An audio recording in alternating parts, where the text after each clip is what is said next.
Welcome back, everybody. I'm Bert. This is Chip. I know it's been a while since we've done one of these, but we severely underestimated the damage to our bus and the keys that our guests caused. Yeah, we definitely, at the time, thought, okay, it's just, an obstacle. We'll be able to figure things out, and things are a lot worse than we thought. So, yeah. So we're not going to get into the who and all this other stuff, but this is what happened. This is what got broke. So we have rules, not because we're fuddy-duddies, it's to protect our property, because you can severely damage the rig if you disobey them or, break the rules. One, we have electric curtains. Don't force our curtains open because you'll break them.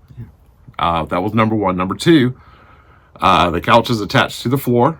Be careful getting off of it when it's in the sleeper sofa mode because you can break things. Three, don't have sex on the slide because you can damage that. We don't have stabilizers. That's one of the things with our rig. We sit on 10 airbags. There's nothing underneath our bus to keep us stable. So, guess what happened? As soon as we went to bed, they decided they were just going to do whatever they wanted to. That just broke everything. So, we wake up, curtains got forced open. They're messed up. They're not closing all the way anymore. They had sex on the slide. We know they did because, one, they woke us up with rocking the bus. Two, they left a condom wrap for us to find the next morning. I didn't see any balloon animals, so, there's that. And then 3 days later, they broke the couch. Yeah. We got lucky on the curtains because Chip was able to retrack them. Only took about an hour or so. No, he said 30 minutes. Yeah, it was pretty quick. Yeah. The couch, we were able to get that fixed. They just broke the mounting bracket. Mm-hmm. The slide out, though, was that was one we weren't really worried about, to be honest with you. We thought that was the easy fix out of everything. We were more worried about the couch and why it's not attached to the floor anymore. Yeah. Because they were giving us quotes all the way up to $20,000 on this, depending on if there's floor damage, what all's going, Mm-hmm. And it was a slide out that got us. Yeah. Well, and I guess the other thing with the curtains, too. I mean, this rig is 22-ish years old, and so a lot of the parts are hard to find and this and that, and so I'm glad the motor and everything was okay. And because it's not complete replacement. What was it, $1,600 they said with labor? It was a lot. It's not cheap. Yeah. So what messed us up and why we had to stop moving was the slide out. Mm-hmm. So we learned when we got this to the shop, we have one of 50 RVs made like this through Monaco. We have a roller system, and what they did is they tilted our slide in, and that's one of the reasons there's only 50 of these ever made, is because it wasn't that great of a design. And the shop we took it to was an original Monaco repair shop from 20-30 years ago back in the day.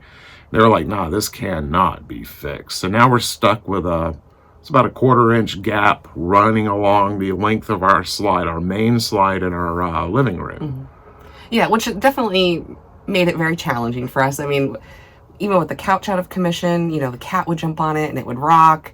We couldn't even use the couch, and couldn't use the living room. And the living room too, with the slide being, in or out.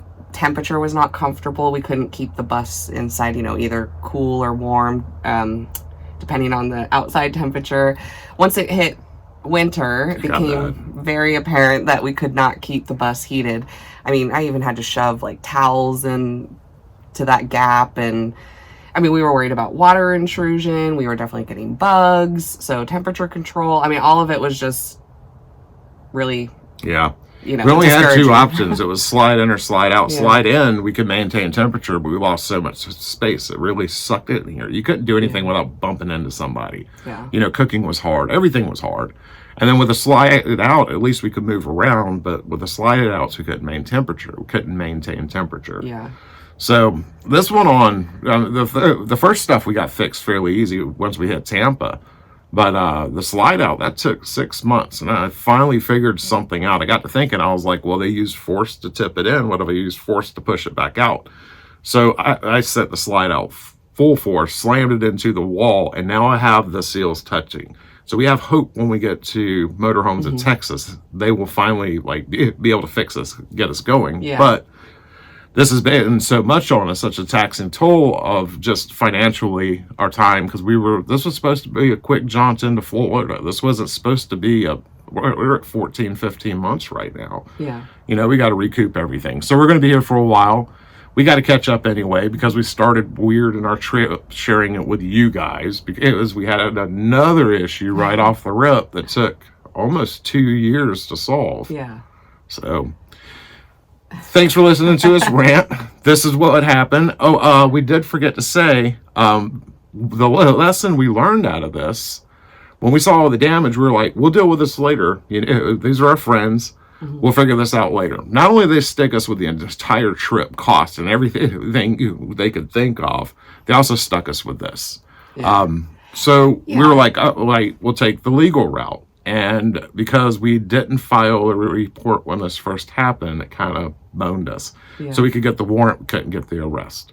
We talked to police officers, we talked to lawyers. It's just the way that they got too far away. Yeah. So, and because we're looking at a complete replacement of the bus right now, to fix this, can't sue them. But, you know, if you don't have it, you don't have it. So it's just a waste of our time and money to do it. So yeah, I mean, obviously, we were hoping that it wouldn't get to that point. I mean, again, we're pretty reasonable, you know, and thought we could work it out, but we couldn't. We got the stupid excuses you could ever imagine. Yeah. Like, it was bad. So and then it's got all ghosted on us. too. Yeah. So. Yeah, we got ghosted. So it's all on us. That's what we get for being nice to the wrong people. That's right. But I guess silver lining, you know, because we are stuck here in Florida, at least we met a really great community. And so yeah, this community is awesome. Yeah, we've never quite had, you know, a group like this. And so has made it easier because this has been very stressful. Yeah.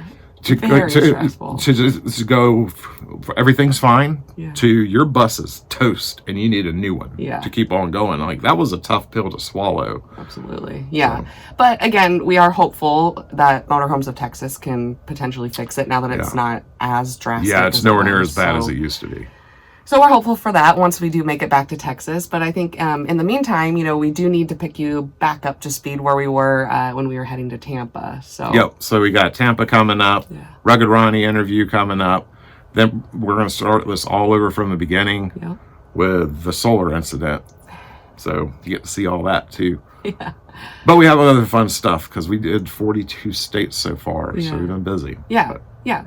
So lots to share, and we've got the time to share it, and so come along for the adventure. Yeah, again. thanks for watching, listening to us rant, like, and subscribe. We got more stuff coming, and we will see you guys later. Bye. Bye.